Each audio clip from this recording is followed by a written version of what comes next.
Hey guys, today we're going to talk about something super dear to my heart. It's going to be called How to Hire a Good Contractor. And as a general contractor, runs a company, I will be honest, I am not the right fit for every customer. So if you're seeing this and you're kind of trying to test out the waters here and you have a project that needs to be done, I hope this information can help you at least find the next step for who you want to work with, or if it's something that you want to take on yourself. So the first couple things I want to cover is the guys who've been around for a while. So for example, you get somebody that's like, hey, I heard of a guy who worked at my parents' house, super great guy, he's been around for like 30 years. We want to make sure that all their stuff is up to date. So if you're getting photos and things like that, you actually want to go to the job site. I actually do this with our guys, is when someone wants to work with me, I'm like, hey, what's the current stuff? I don't want stuff that's 10, 20 years ago. I want it today. I want to know who their customers are today.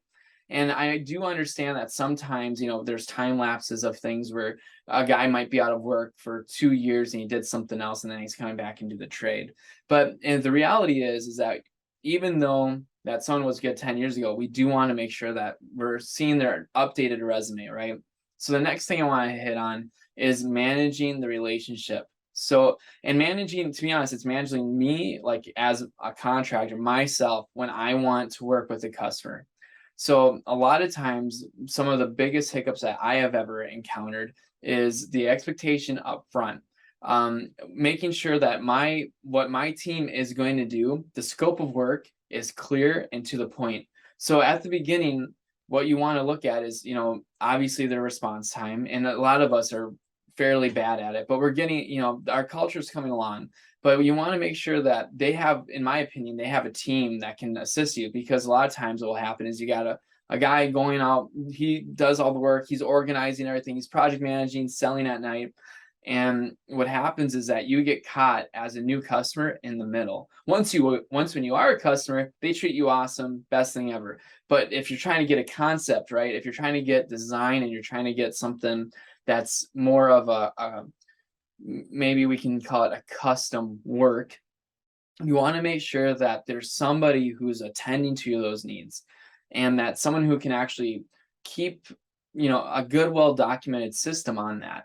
The other thing that we want to talk about is that the how to explain this is the scope of work versus the estimate, right? I mean, a quote versus the estimate. So during an estimate phase, when I'm meeting you for the first time, I'm getting, the general ballpark of numbers. I'm trying to do my best at talking to my trade partners and be like, hey, if this kitchen is going to be here, how much is this going to be? If I remove this wall, how much is going to be? And it takes time to go back and forth. And it also takes money, obviously. So on an estimate, for example, if it's a $75,000 kitchen, I will personally have about 16 hours into it, and not including my guy's time, writing it up, trying to make sure I didn't miss anything, making sure that all of our quotes and material are up to date, so I don't promise you something I can't do.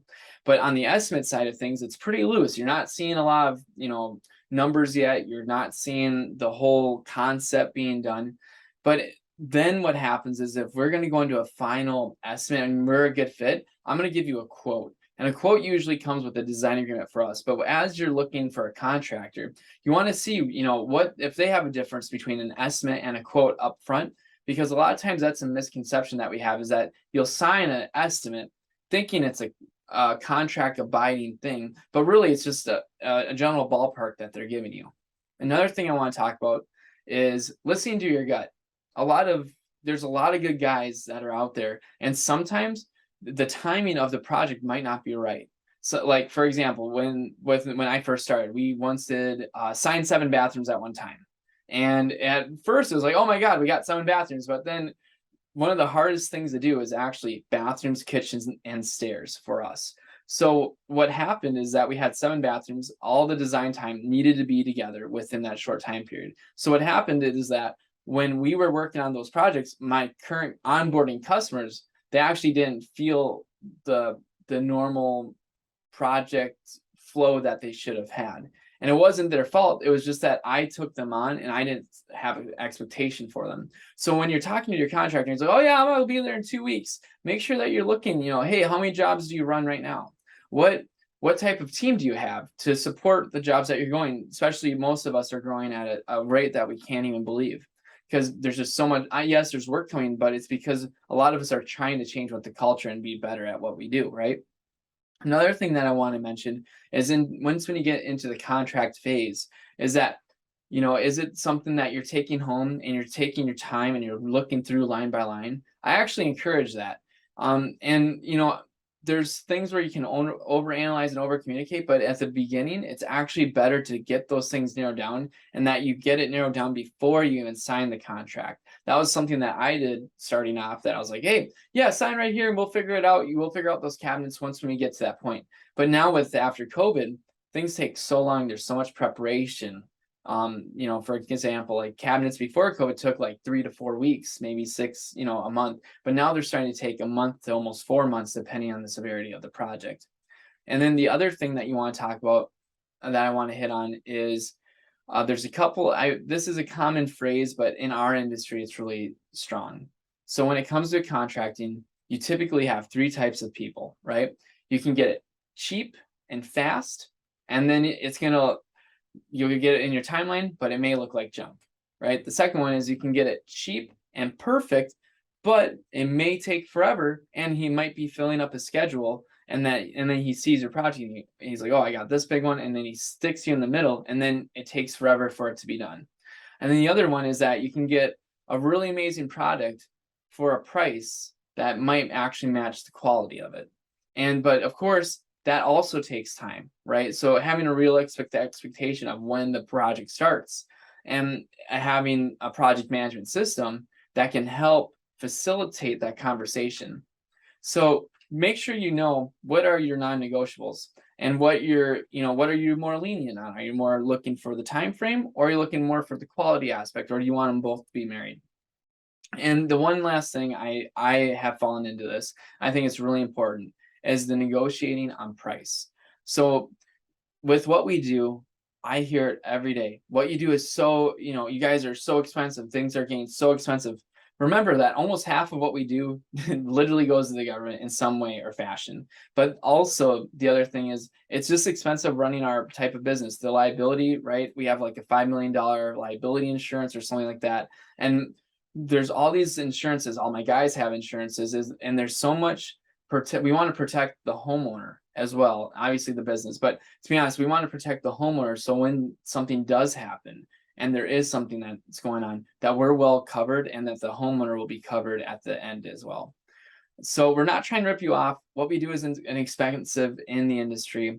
And the one thing I want to say too is that if I'm negotiating a price with a customer, and that I know for sure I'm at, $70,000, what I need to be at in order to give a good product. A lot of times I'll be like, oh yeah, okay, I'll take this off my plate, or I'll do this. A lot of times we're not always negotiating the price itself, or negotiating the quality and who we have working on that project, right? So that's something that you want to have an upfront conversation on, is, okay, so if I'm starting to negotiate with you, what are the negotiable things that I'm actually negotiating on myself and my team, right? So one last thing is this, is, hire out, of course, what you can't do yourself. If maybe it's a project, a lot of times we're actually starting to partner with homeowners if it's the right fit. So is this contractor able to do, the stuff that you really need the specialties for, right? If you're doing a whole house remodel, can he just do the bathrooms and the kitchen, and then maybe you do the flooring? Is there some mix and matching you can do that you can work together in? So like everything, right? There's good contractors and bad contractors.